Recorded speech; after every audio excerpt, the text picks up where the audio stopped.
L'autrice Éliane Tremblay a récemment publié un nouveau roman intitulé Niapishko Wapi, le retour, tome 2.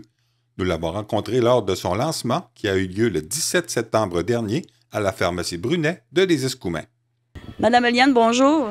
Bonjour, madame. On est ici pour le 4e volume de vos déjà décrits. Oui. Puis là, lui, c'est une suite que le monde attend beaucoup, hein? C'est la suite du premier. Effectivement, c'est la suite du premier volume qui s'appelait Mystère à Niapisco. Maintenant, on a Niapisco, il n'y a plus de mystère. On a résolu le mystère dans le premier. Et c'est Wapi le retour. Niapisco, Wapi le retour. C'est un personnage du premier livre que j'ai fait vieillir. Et puis, c'est sa vie à lui qu'on va découvrir, qu'on va suivre avec engouement, je pense, puis qui est, je vous dirais, assez réaliste. Mais mettons qu'on parle du premier, qui s'était terminé bizarrement, là, fait qu'on voulait tout le monde voulait une suite. Une suite à ça, oui. Ça fait combien d'années entre les deux, là, mettons, des personnages? Il y a 20 ans qui séparent, 17 ans très exactement. OK. Oui, il y a 17 ans très exactement qui séparent les personnages. Puis là, on se rappelle qu'au départ, le premier volume que vous aviez écrit, c'était pas prévu qu'il y aurait une suite. Pas du tout, pas du tout. C'est à mon grand plaisir, à la demande de mes lecteurs qui m'ont demandé, ils m'ont dit, ben écoute, on n'en a pas assez, faut que tu ailles plus loin, il faut que tu pousses ça plus loin. Puis avec grand plaisir, j'ai fait ce que je croyais correct. Puis s'il manque autre chose, ben il ne faudrait pas hésiter à me le dire. Toujours ouverte. Mais entre-temps, vous en avez écrit 2 autres. Oui, j'en ai écrit 2 autres. En fait, depuis 4 ans, je vous dirais, j'en ai sorti un par année. Et puis, ça va très, très bien. C'est vraiment plaisant. C'est un projet de retraite que j'avais à cœur. J'ai toujours écrit. Mais là, vraiment, j'y vais dans toute la splendeur de l'écriture. J'explore, j'étudie encore, je prends encore de la formation. C'est génial. Puis, c'est pas mon dernier. J'en ai d'autres, j'ai plein d'idées. C'est formidable. Est-ce que ça a été difficile de vous remettre dans les personnages, de revenir là, à l'histoire du premier? Est-ce que ça a été difficile? Non, mais il m'a fallu relire le premier, évidemment, parce que là, j'en avais écrit 2 autres, puis il fallait pas que j'oublie des personnages, que j'oublie comment ça s'était passé, parce que c'est très facile de se perdre. Ce matin, j'étais à la radio, puis je racontais que j'ai réussi à faire mourir le même personnage 2 fois. Fait que... Alors là, je me suis dit, il faut que je me relise absolument, puis fallait que je relise le premier vraiment adéquatement, que je prenne des notes, puis pour pas répéter les mêmes choses non plus, puis que les personnages soient crédibles. Si mon personnage, qui est dans mon tome 2, a 20 ans, puis qui était naissant, exemple, dans le dernier, faut que là, les autres aient 20 ans aussi de plus. Faut vraiment y aller de façon chronologique, puis faut être attentif pour pas tomber dans les pièges des fois de « Ah, j'ai pas pensé à ça, j'ai pas pensé à ça ». Ça prend beaucoup de notes, c'est beaucoup de travail, mais mon Dieu que j'adore ça. Et beaucoup de relecture. Oui, beaucoup, énormément. Autant le tome 1 que j'ai dû lire que le tome 2 que j'ai lu, relu, et que mon éditrice a relu aussi, au moins autant que moi, pour être sûr qu'on ne répétait pas les choses. On s'est même aperçu à un moment donné qu'il y avait 2 chapitres qui portaient le même nom, un au début, puis un à la fin. Fait que c'est beaucoup d'attention. Faut être plus qu'une personne qui passe dessus, parce que ça prend l'attention de tout le monde, de tous ceux qui peuvent nous aider. On ne recule pas devant les embûches, puis non. Publié à la maison d'édition Ruby, cette suite à Mystère à Niapishko raconte l'histoire de Wapi, un Innu de 17 ans qui revient dans son village natal. L'inspiration de l'autrice vient toujours des beautés de son village et de l'histoire des Autochtones. Le beau petit Wapi, il revient des études, puis là, lui, tout ce qu'il veut, c'est se terrer, puis enterrer ses démons. Bien, c'est dur, là, aller à l'école pour lui. Il est d'une intelligence incroyable, mais on connaît un peu l'histoire de nos Autochtones, comment est-ce qu'ils ont été traités, hein, on va dire ça comme ça. Et puis, lui, tout ce qu'il veut, c'est wow, Moi, je peux-tu revenir chez nous dans mon patelin, trouver mon père, je vais chasser, je vais pêcher, parce qu'en 1880, c'est encore ça.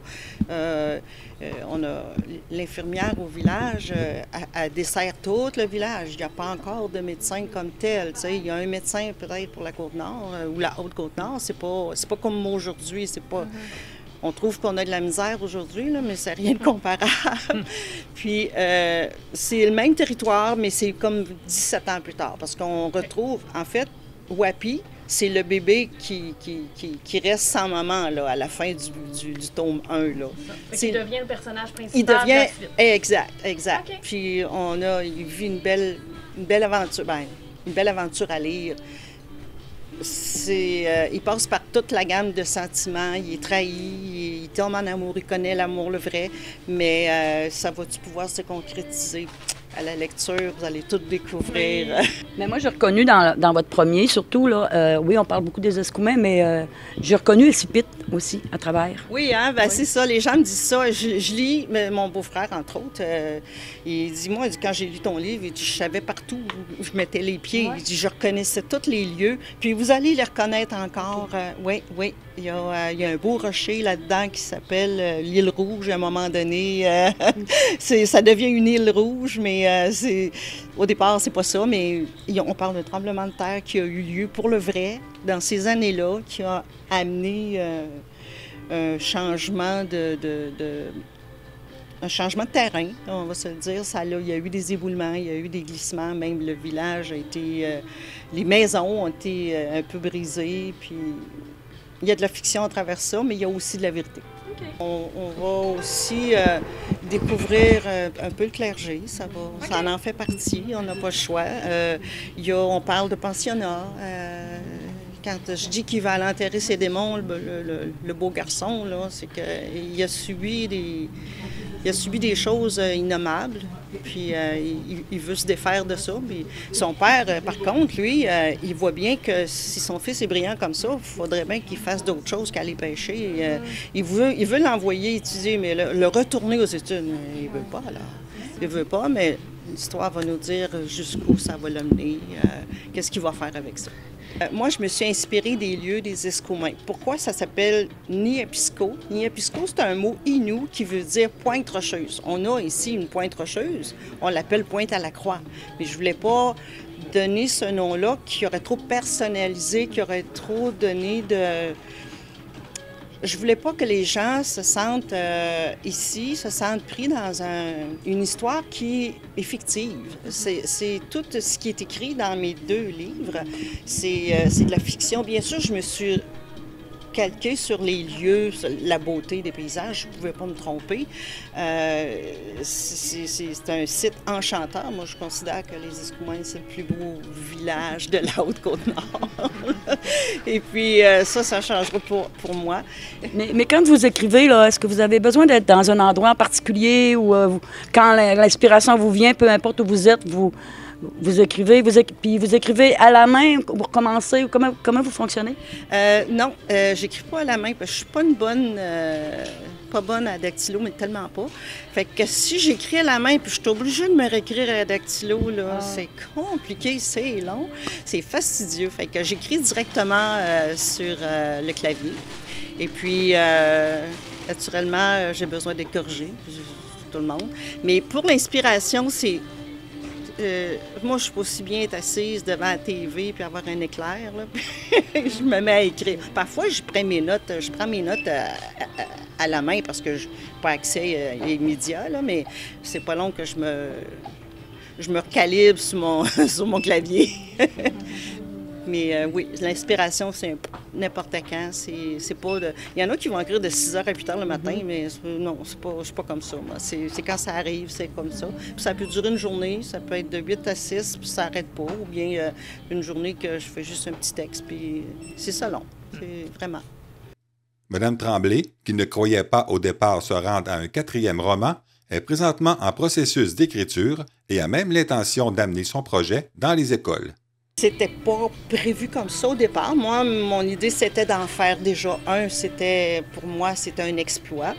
Après ça, est venu que j'en ai fait un deuxième, un troisième, puis la demande du tome 2 a fait que c'était le quatrième, puis là, j'en ai 2 autres d'écrits. Donc, je ne sais pas si ce sera pour l'an prochain, parce que parallèlement à ça, j'ai d'autres projets, mais toujours dans l'écriture. Alors, si c'est pas l'an prochain, le prochain, ce sera dans 2 ans. On verra bien.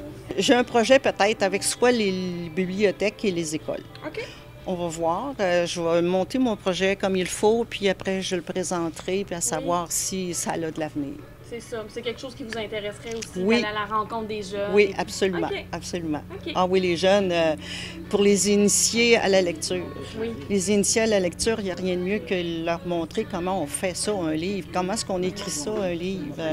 Il y a tellement de choses à savoir qu'on ne pense pas. Juste l'œil, juste la manière de regarder des fois un objet. Avec un peu de recul, l'objet n'a plus la même... c'est très différent. Puis ces jeunes-là, en tout cas, ce que j'aimerais, c'est peut-être, si le projet se concrétise, ce serait de les amener à écrire leur propre petit fascicule, leur petit livre, puis les rendre assez fiers de ça pour qu'on les retrouve dans leur bibliothèque municipale. Puis dire, viens voir, on a écrit ça, mes copains et moi, mes copines et moi, puis à partir de là, leur faire découvrir